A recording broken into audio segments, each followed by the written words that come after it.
আমার বিল্ডিং ভাঙ্গিয়া ডুইকা অনেক কিছু মালামাল লুটপাট করিয়া আমি কইলাম যে ভাই আমি টঙ্গী বিশ্বাস আমার ময়দানের খেদমতে এবং কাজে যোগদানত অবস্থায় একজন কর্মী ভাই আমারে ছাইরা দেন, আমারে ভাই মাইরেন না।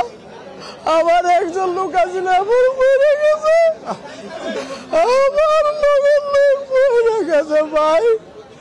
আমার আর এটা 3টার দিকে 11 নম্বর টয়লেটের বাথরুমের সামনে ভাই মায়ের কারে কয় চাবাড়ি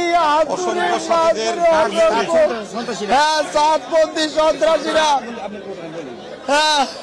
সাতপন্থী সন্ত্রাসীরা এখানে এই যে ওয়াসিফ ভাইয়ের পোলা নেতৃত্বে, ওয়াসিফের নেতৃত্বে উসামা, এই যে মুনির, এই গাজীপুরের মুনির, এরা ষড়যন্ত্র পুনর ভাবে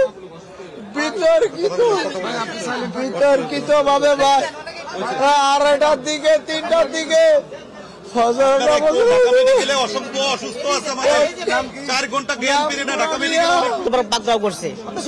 ওই কামারপাড়া গেট দিয়া গেট ভেঙে সাইডদেরকে আহত করে তারপর আমাদের উপর হামলা করছে। আমার উপর রাত 4টার দিকে হামলা করছে। আমার মাথার মধ্যে 2টা কূপ, এর মধ্যে এইখানে কূপ, এর মধ্যে ঘটনা হয়েছে রাত্রে 3টার দিকে ওরা আমাদের গেটের মধ্যে হামলা করছে। গেটের মধ্যে ইট পাটকিল মেরে গেট ভেঙে তারপর ঢুকছে।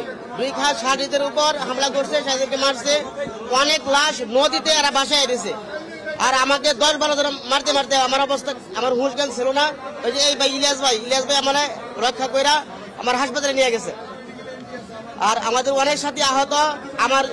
আমার থানার জিম্মাদার কিশোরগঞ্জ জেলার পাকুন্দিয়া থানার জিম্মাদার সাথী, উনি জামাত নিয়ে চলতেছিল, ওই জামাতের সাথীকে একবার নিহত করে ফেলেছে, একবার মেরে ফেলেছে।